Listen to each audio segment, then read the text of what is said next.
ഞാൻ അദ്ദേഹത്തെക്കുറിച്ച് ഓർക്കുമ്പോഴെല്ലാം എനിക്ക് മനസ്സിൽ പെട്ടെന്ന് തോന്നിയത് യെശയ്യാ പ്രവചനം 60-ാം അധ്യായമാണ്. അതിലിങ്ങനെ പറയുന്നു, എഴുന്നേറ്റ് പ്രകാശിപ്പിക്കുക, നിന്റെ പ്രകാശം വന്നിരിക്കുന്നു, യഹോവയുടെ തേജസ് നിന്റെ മേൽ ഉദിക്കും, അന്ധകാരം ഭൂമിയെയും കൂരിരുട്ട് ജാതികളെയും മൂടും. യഹോവ നിന്റെ മേൽ ഉദിക്കും, യഹോവയുടെ തേജസ് നിന്റെ മേൽ പ്രത്യക്ഷമാകും. ജാതികൾ നിന്റെ പ്രകാശത്തിലേക്കും രാജാക്കന്മാർ നിന്റെ പ്രഭാവലയത്തിലേക്കും വരും. നീ തല ഉയർത്തി ചുറ്റും നോക്കുക, എല്ലാവരും ഒന്നിച്ചുകൂടി നിന്റെ അടുക്കലേക്ക് വരും.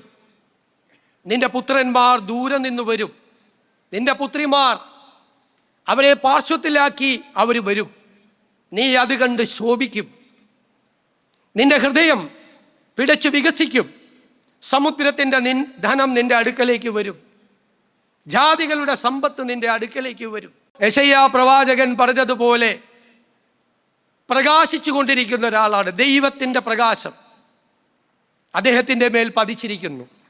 ആ പ്രകാശത്തിലാണ് അദ്ദേഹം പ്രകാശിച്ചുകൊണ്ട് മറ്റുള്ളവർക്ക് പ്രകാശം പകർന്നുകൊണ്ട് ജീവിക്കുന്ന ഒരാളാണ് എന്ന് ഞാൻ പ്രത്യേകം പരാമർശിക്കാൻ ആഗ്രഹിക്കുന്നു. അക്ഷരാർത്ഥത്തിൽ യെശയ്യാ പ്രവാചകൻ്റെ വാക്കുകൾ അദ്ദേഹവുമായും അദ്ദേഹത്തിൻ്റെ പ്രവർത്തികളുമായി ചേർന്ന് നിൽക്കും. വേദപുസ്തകത്തിൽ ഏറ്റവും കൂടുതൽ പറയുന്നത് പ്രകാശത്തെക്കുറിച്ചാണ്. ആ പ്രകാശമാണ് കൂരിരുട്ട് മാറ്റി, അന്ധകാരം മാറ്റി, അജ്ഞാനം മാറ്റി വെളിച്ചവും ജ്ഞാനവും കൊണ്ടുവരുന്നത്. ആ കൂരിരുട്ട് മാറ്റാൻ, അന്ധകാരം മാറ്റാൻ, അജ്ഞാനത്തിൻ്റെ ആ വഴികളിൽ നിന്ന് ജ്ഞാനത്തിൻ്റെ വഴികളിലേക്ക് മനുഷ്യനെ നയിക്കാനുള്ള വലിയ ദൗത്യവുമായിട്ടാണ് അദ്ദേഹത്തിൻ്റെ യാത്ര.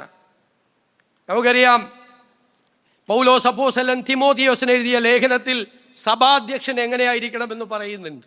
വിശ്വാസത്തിൻ്റെ മർമ്മം ശുദ്ധ മനസാക്ഷിയിൽ വെച്ചുകൊണ്ടുള്ളവൻ ആയിരിക്കണമെന്നാണ്. ആ വിശ്വാസത്തിൻ്റെ മർമ്മവും യഥാർത്ഥത്തിലുള്ള ആ മനസാക്ഷിയുടെ ധർമ്മവും ഒരുപോലെ ചെയ്യുന്ന ഒരാളാണ് ക്ലീമീസ് ബാവ എന്ന് പറയാതിരിക്കാൻ വയ്യ. അദ്ദേഹത്തിന് ഇനിയും ഒരുപാട് ദൗത്യങ്ങളുണ്ട്. അത് ആത്മീയ മണ്ഡലത്തിലുണ്ട്, സഭയുടെ നേതൃസ്ഥാനത്ത് ഇരുന്നു കൊണ്ടുണ്ട്.